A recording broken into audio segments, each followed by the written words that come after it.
Hello, everybody. Thank you so much for joining me today. My name is Lily.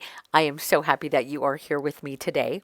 In today's video, we are going to work on these beautiful scribbly bird tags. Aren't they gorgeous? They are grungy but beautiful.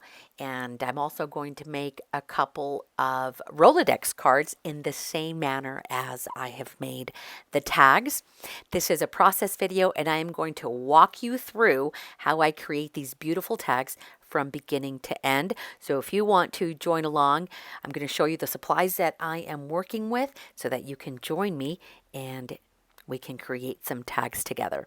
The very first thing that I did is I grabbed some mixed media paper and I tore out a piece, or a sheet, I should say, and that is what I am going to work with. The very first thing is we are going to get messy, you guys. And I went through my spray stash. I went through my supplies and I pulled sprays that I had been hoarding. I hate to admit, but yes, I have been hoarding some of these. And believe it or not, some of these I've never even used. I know I had so many plans, when I first got them many, many years ago. The one that I do use over and over again is the Heidi Swapp Gold Shine. But I want to use my supplies and I want to show you what I'm using. So if you happen to have any of these, you can use whatever sprays are in your supplies. And this is only some of the ones that I have.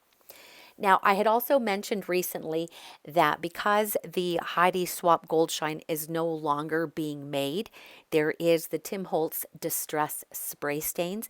And those stains are a metallic sheen. They are just beautiful.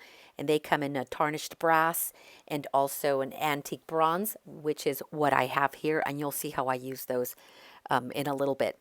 But I also have dilution sprays and then other Tim Holtz distress stains. I believe I have some Recollections ones from Michael's that I've had for several years. And what else do I have? And then I think I even pulled a Prima Marketing one.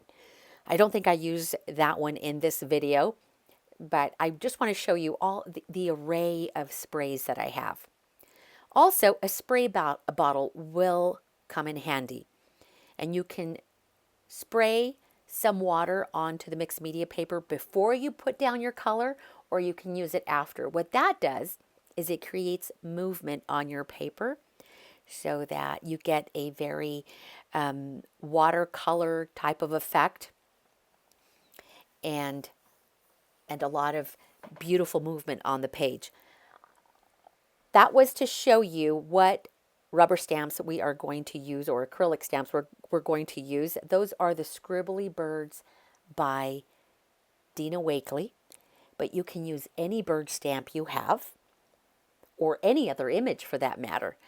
But let's focus on the sprays for the moment. So grab your favorite colors, and I've talked about this in the past, how my favorite colors are the shades or the hues of the turquoise hues, and also lime green, neon green, chartreuse. And those two together work so well. Well, I love them, you guys. I know some of you don't like the green, but I love the green. So just grab your favorite colors and make sure that they mesh well so that you're not creating mud. Now, I did add a little bit of water because, again, I want to move that color around a little bit. And then I grabbed this shade of green from the Heidi Swapp Gold Shine series. And it's not going to spray out anymore. It's several years old. And I'm using this one. It's very similar to the other green color, but this one has an iridescence to it. And so it's really going to sparkle onto the page. It doesn't pick up so much on the camera, but it really does. It adds this very, very subtle glimmer to the page. It just looks beautiful. But I love the way it's coming together, the way those colors are blending. We're going to blend them a little bit more. I like to use the 3-color rule, and I learned that many, many years ago from Diane Reevely. She says, as long as you're using 3 colors, you're good. It's safe to use 3 colors. So here I'm using the turquoise, I'm using the green, and I'm bringing in a color that is going to pop and work well with these. Now, I would have normally used the Heidi Swapp Gold Shine, but I want to show you how well the Tim Holtz Distress Spray Stains work with these as well. And this one, I believe, is the Tarnished Brass, which is as close to gold as we're going to get with these sprays, and it just looks amazing. Now, don't get scared. Don't get put off by this. I know it's looking like a crazy mess, but believe me, at the end, it works out so well. I mean, you saw some of the samples that I showed you at the beginning. It looks like I'm making mud, but I'm really not. On the camera, it looks like mud because that tarnished brass kind of looks like a little bit of like orange, and that would obviously mix with the green and the blue would turn to brown or mud. But the tarnished brass stays, it's a metallic spray paint. And you could see as I moved the paper around a little bit. And so it almost like it separates or it stands above the other two sprays. It's amazing. It looks really nice. It looks like a hot mess right now. But once you stamp your image on the paper and then fussy cut the little birds or whatever image you decide to use, they're going to look great. Now, I chose this one little bird in the upper left hand of that package because that's my favorite little bird. I just love that little bird, like his cute little face. If you're interested in learning more about the supplies that I am using in today's product, I do have an Amazon affiliate link, and that information will be linked down below. You can click on that link and go take a look at a lot of the supplies that I am using in this project, including the Tim Holtz Distress Spray Stains, and you'll also find more information on this beautiful Scribbly Bird stamps by Dina Wakley. So what I did is I just randomly stamped as many birds as I could fit onto this page. Now, I had already done some off camera, so I'm just showing you here the different color combinations. And look at this one. Beautiful. Again, with all of those different sprays, I was playing with color combinations. And this one, on that other one, that second one I showed you, I left a lot more white area. And I only, sprayed a little bit. You have to play with your supplies. If you're wondering how things are going to turn out, just grab your sprays, grab your paints, grab your watercolors, whatever it is that you are going to use to create some color on the mixed media paper, you do what you have to do to make a mess. And then, for the sake of time, you guys, I went ahead and I fussy cut some birds from some other mixed media spray stain paper that I had already created off camera. I'm going to take a moment here to clean up my mat so I can put my little birdies down. And it did not take very long to fussy cut. I don't mind fussy cutting. It's actually very calming, very relaxing. And when I'm struggling with inspiration or I'm stuck, the very first thing that I do to get me unstuck and to get those creative juices flowing is I will begin to fussy cut. So these are great projects if you don't have time for anything else. Fussy cutting is good. Believe me, it's therapeutic. You'll enjoy it. Plus, who's not going to love these cute little birds? So now I'm bringing back some of the pieces that I have already made off camera.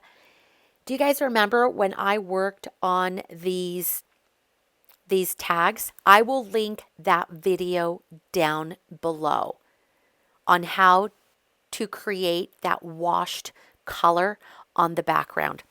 I had some left over, and then I also created some off camera.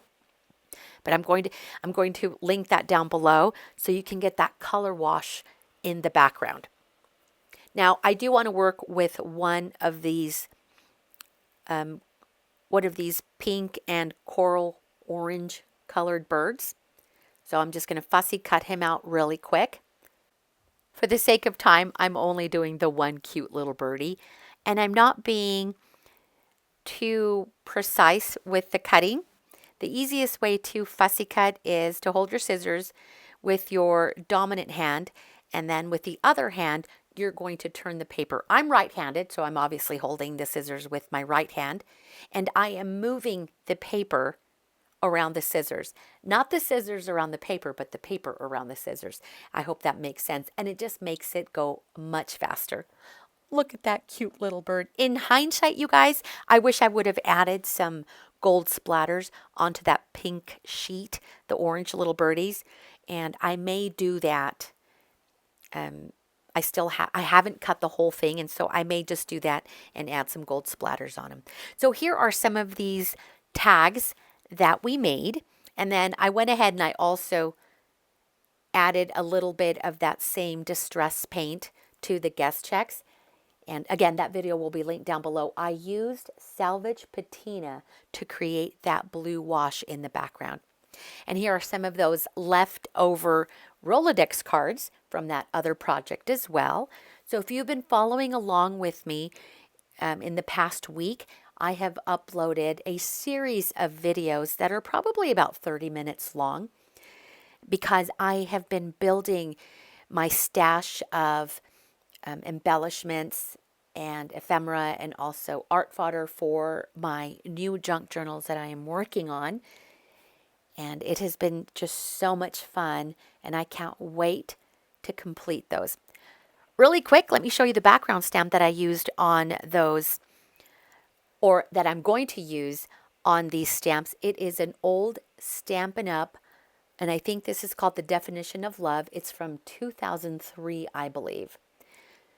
Old stamp, but look at it. It has been loved. It is one of my most favorite stamps. And you could tell, it's obvious that I've given it a lot of love. So I just inked it one time with my jet black archival ink, and I'm not going to ink it again. Believe it or not, I'm going to be able to pull up so many prints from just that one inking. And each one is going to become more and more subtle. But that jet black, I mean, that is really black ink. And so it takes a few times for it to kind of recede into the background to look like background. But I just keep pressing and it keeps pulling up the ink. So that was nice. A little bit of ink goes a long way. Look at that. Just beautiful. Any script or other type of background stamp that you have will work fine with this project. We just want to create a very distressed look. We're making grungy but beautiful tags. If you don't have tags and you don't have Rolodex cards, you guys, you can use scraps of paper, cut down your own tags, use index cards. Oh my gosh, index cards. Brilliant. I think I'm going to make some index cards just like this, you guys, okay? It's going to look just like the Rolodex cards, but without the notches at the bottom. So there's the thought. We all have index cards, so let's use those too. I think I'm going to make a whole bunch of those. Okay, so now that I have stamped and created my background, it is now time to just layer the pieces. I thought about adding a little bit of dimension so these can pop, and that is also an option. But I'm just going to add some liquid glue to stick it down, and I'm not going all the way to the end of the bird's little tail because I want it to be kind of offset on the guest check or on the tag, and you can see from the ones above, it just gives it a lot more, gives it more dimension. Almost looks like it just kind of flew in and landed there on the edge. I'm going to tell you about this little glue bottle that I have. These are inexpensive glue bottles. I think my sister picked these up at Dollar Tree and she gave me a couple. I think that's where she got them from. Well, I have had a glue bottle from Stampin' Up that, I kid you not, is over 10 years old, you guys. Probably about 10 years old. And I'm going to show it to you in just a moment. I haven't used that glue from the first, right after the first time I used it, because it glued shut, like the little nozzle, and I didn't want to throw it away, and I didn't know what to do with it. I'm like, I cannot throw this glue away. It's practically new, but it won't come out of the little tip anymore because of the glue, right? It got stuck. So I had these little bottles left over, and as I was organizing the other day, I thought, I wonder if I could pour the glue into one of these bottles. And I don't know why it took me 10 years to do it. I have moved that little glue bottle, I kid you not, about 5 times. It's moved with me. And I look at it each and every time, and I'm like, what am I going to do with you? So finally, poured it into a new bottle. Duh. And now I get to use it. Remember, we talked about how I am going through all of my adhesives? You guys, I'm literally going through all of my glues. I refuse to buy any more glue until I go through all of my stash, all of my supplies. And so now we're on to 10-year-old Stampin' Up! Glue, you guys. Let's see. How many more acrylic blocks am I going to use, you guys? Looking back, I'm like, oh my gosh, I just keep pulling acrylic blocks out of the drawer. But I want to make sure that the little birdies lay flat on their tags and Rolodex cards and on the guest checks. So I just place, am I getting another one? I probably am.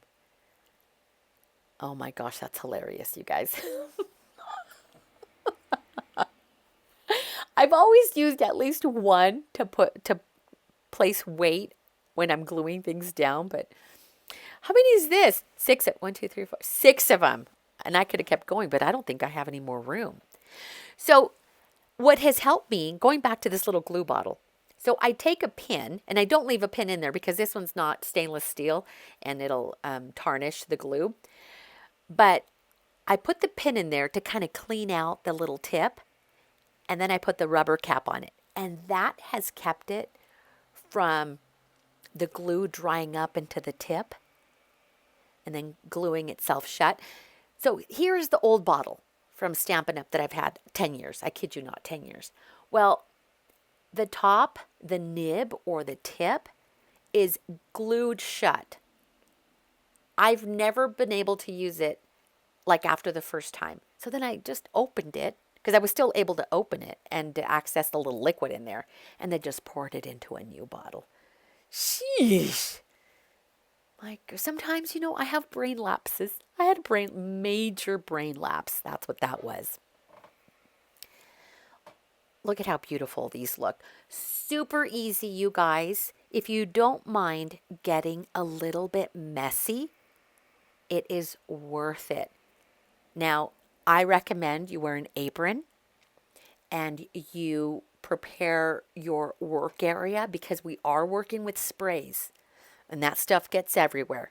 I have a designated area for all of my crafts, so if I get glue and splatters and things on other things, that's okay. It adds to the aesthetic. The next step is we are going to continue to add more splatters to the tags to give it more dimension, more character, more texture. But I don't want to over splatter my little birdies, because we've already sprayed on that paper. Those little birdies have all the splatters and spray that they need. So I just took some Post-it tape and I covered up my little birdies. And now I'm going to use one of these sprays. I may use all of them. I think I only choose one. And I want you to see the difference with those colors. You have the Heidi Swapp Gold Shine in the middle. And then this one that I decided on is the Tim Holtz Distress Spray Stain in Tarnished Brass. And the other is the Distress Antique Bronze. They are all beautiful. And because I want more splatters and droplets than the actual spray, I'm being gentle with the way I press down on the spray nozzle, because I'd rather have drops than sprays. On the paper, I was full on spraying. But for these, because I want that look of kind of blotchy, the blotchy and splattered look, I was being, very gentle with the trigger. Now I am just giving these a quick dry. When I work on projects like this, I set these things aside. I let them dry naturally, and usually overnight. But for the sake of the video, I did edit out about 3 minutes. So it took about 3 minutes to completely dry the spray stain. But I cut that portion off. I didn't think you want to watch me dry for 3 minutes. Look at how beautiful those look. Tell me those splatters didn't add more beauty to them. More grunge, more beautiful grunge. That's what it is. They look super complete. Oh, by the way, I created a shorts video. I love the shorts videos. I've mentioned it before. I'm going to link that one down below as well, because I show you in 60 seconds from beginning to end how I do this process. It's a very condensed version of this video. But the one thing I forgot is to add the spray splatters at the very end. And so they look naked. They didn't look fully dressed. And so when I was working on this video at the same time, and I'm so glad that I remembered to add the final detail with the spray stain. So now we're going to add some words, and I am using the Tim Holtz phrases. And I'm just going to cut them down. I was going to use I don't use the white ones very often. I don't know. I like the boldness of the black words. But in a few of the others, oh, there's one there. The one on the right-hand side, you could see that I used the white word stickers. They look really nice, but I go for the black ones first. I don't know why. It's just what I do. And don't be afraid to cut up your words if you want to separate it or it doesn't fit in the area you want to place it on. You can cut it down word for word, or just, 2 or 3 words at a time to make it fit on your project. Now here, I was actually thinking about putting a label down and putting those words over a label, but I decided not to. I think the black words pop just enough on the cards. And don't worry about placing your words and your phrases straight. It's okay if they're a little bit wonky.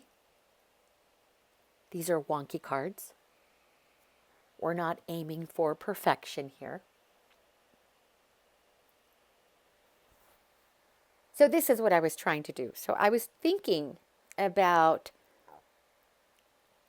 adding a little label or something to place under the black words just to add more layers, but I opted against it, so I'm not going to do that.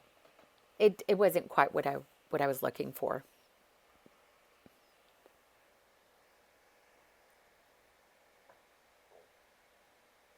If you have any questions at all, please let me know down below, and I'm happy to answer. And, I try to get back to you as soon as I possibly can. In a different project, I probably would have opted for a little label in the background. Maybe if it was an actual label, it would have worked. But that right there, I wasn't happy with that, so scratch that idea.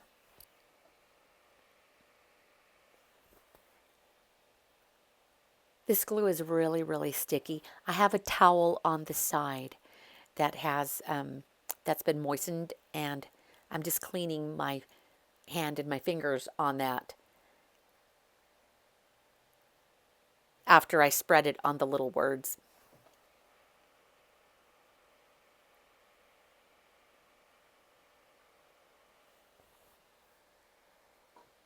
I didn't think about stamping all of the birds, the different stamps. I just stuck to the one, and I made so many. I could have switched up the birds. Instead, I'm stuck with the one bird, but it's okay. I mean, I love the one bird, but I really should have probably used a different bird for every mixed media sheet that I created. I don't see these things until I play back my video as I'm doing the voiceover. I'm like, yeah, I shoulda, woulda, coulda. But that also gives me more ideas um, to work on in future projects. So I'll make a mental note of that.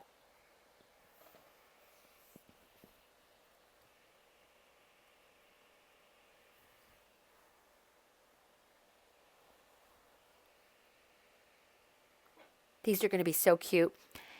The junk journals that I am currently working on, I'm actually working on 4 at the moment. I'll be working on a lot more, but for the moment, only 4. They do not have a specific theme. They are just going to be regular journals with a lot of color, a lot of vibrant pages, lots of florals. I'm using different papers, scrapbooking papers from my stash. When I first started creating junk journals, you guys, I was making and creating a lot of coffee dyed paper, avocado dyed paper, and then, searching for vintage papers and music papers and ledger papers and things like that because I love that style. But I stopped. And then one day I noticed that I was using a lot more of my own stash of scrapbooking papers because I have been scrapbooking, you guys, for over 20 years. So I have quite the collection of scrapbooking papers. And as much as I love to scrapbook, I don't do it as often as I used to. And so I still have, all of that scrapbooking paper. So anyway, I'm starting to use a lot more of those decorative papers in my junk journals, and I love the look. So I'm not reaching for any vintage papers, actually searching for any, and because I really don't have any. I might have some music paper, but other than that, I don't have a lot of vintage papers, and I'm not going to. If I come across some, that is awesome because I do love the vintage papers. But right now, I'm focused on working with the supplies I already have. So if you are new to junk journaling and you are feeling FOMO is the fear of missing out because you don't have vintage papers, but you've been a paper lover and a scrapbooker, let's pull in some of those, papers and create signatures for our junk journals. Let's shop our stash is what I like to say. Use the supplies that we've been hoarding onto for 20 and 30 years. I am definitely guilty of that. I go back and forth between the stickers. I have phrases and then I also have single words. But the phrases are going to work just fine. I use the Tim Holtz stickers a lot, you guys. They are some of my favorite stickers to use. But you can also create your own. I do have an old typewriter that I have been wanting to bring up into my craft area so that I can type out my own personal phrases, things that I tend to say over and over again, or things that I see that are really catchy, and just type out my own. So that's another thought. Or if you don't want to type, you can also write your own phrases and cut those out, or even do it directly onto the project that you're working on.